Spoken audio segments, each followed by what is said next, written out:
I owe a huge debt of gratitude to the great Austrian economist Ludwig von Mises, who he made the point that it's in the book On Human Action, which does have a German title which I can't remember. There's no useful distinction to be made between the value created in the restaurant by the man who cooks the food and the value created by the man who sweeps the floor. One of them is the primary good, the other person creates the context in which the good can be enjoyed to the greatest possible extent, and also removes detritus from the floor. Don't forget, a really good meal can be ruined by having one of the tines of your fork slightly out of alignment. So the idea that there's a kind of objective definition of value, which the Austrian School of Economics quite rightly rejected, is nonsense. You can generate value in the brain just as easily as you can on the factory floor, and arguably using fewer resources as well. I think my definition of marketing, simply the science of knowing what neoclassical economists, non-Austrian economists are wrong about. I'm being very deferential to my hosts here. Simply because the assumption of perfect information and perfect trust is such a ridiculous assumption on which to build a discipline. Now, in physics, it's accepted that you make assumptions. You assume that a ball is a perfect sphere when it isn't quite. You assume no air resistance. Now, that will still get you within a ballpark of where the ball's going to land, making those assumptions. Okay. Now, making the assumption that humans act on the benefit of perfect information and perfect trust, and are therefore trying to optimize every decision, is the most ludicrous and ridiculous assumption, which gets you nowhere near a ballpark attempt at predicting human behavior. The Austrians, again, sorry to big them up so much, quite rightly, they had a discipline called praxeology. And praxeology is effectively the study of human, it's the decision sciences, the study of human decision-making and action. And they define economics as the study of praxeology under conditions of scarcity. Now, every good science of economics should start with humans, what their cognitive limitations are, what the evolutionary necessity is, and so forth, and should start there and work outwards. By starting with an imaginary species, with basically, you know, a totally bogus construct, if you start in the wrong place, you'll never get anywhere useful. You compared the decision-making process in the human brain to riding an elephant. Yes, that's not me, that's my friend Jonathan Haidt, who's a brilliant psychologist in the States. And the rider and the elephant, the rider is the conscious mind. It does the talking, it does the rationalizing, or if you're being cynical, the post-rationalizing.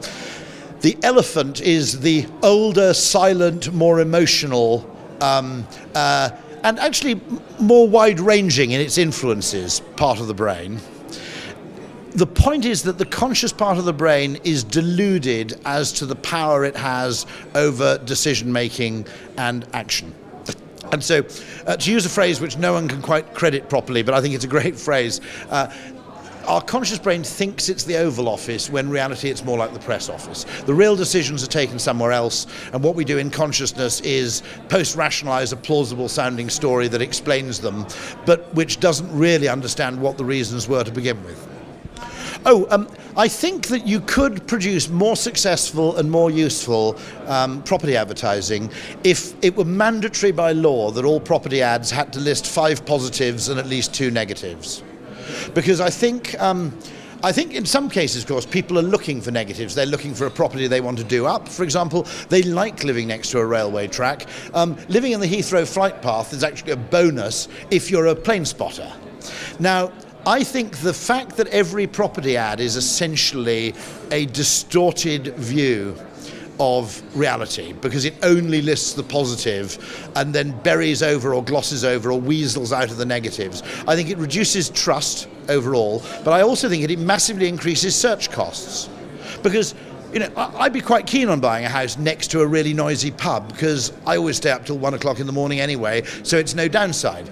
So I'm probably saving £50,000 because I'm not competing with neurotic noise obsessives for the same properties, and I've found a little niche property which suits my own particular mix of foibles really quickly and really well. So this obsession with only presenting the upside, only presenting what you might call, you know, your best side, I think actually makes the property market less efficient and destroys value. Since I'm talking in the kind of home of Gropius and various people like that, I would like to say I think that, and I've spoken to other behavioural scientists about this, particularly Shlomo Benartzi, we both believe that good design and good architecture contributes in an enormous degree to human happiness and well-being. and also contributes to happiness and well-being in an enduring way, in which just the novelty of a larger house doesn't necessarily, the pleasure of that doesn't necessarily endure in the long term. A brilliant piece of architecture provides you with lasting pleasure, just as a good work of art does. And yet, really great architecture doesn't really sell at any premium to indifferent architecture of the same size and the same location. Or if there is a premium, it's pretty nugatory. That seems to me crazy. As I said, I can't afford an art masterpiece, but I live in an architectural masterpiece. There's something wrong there with the market.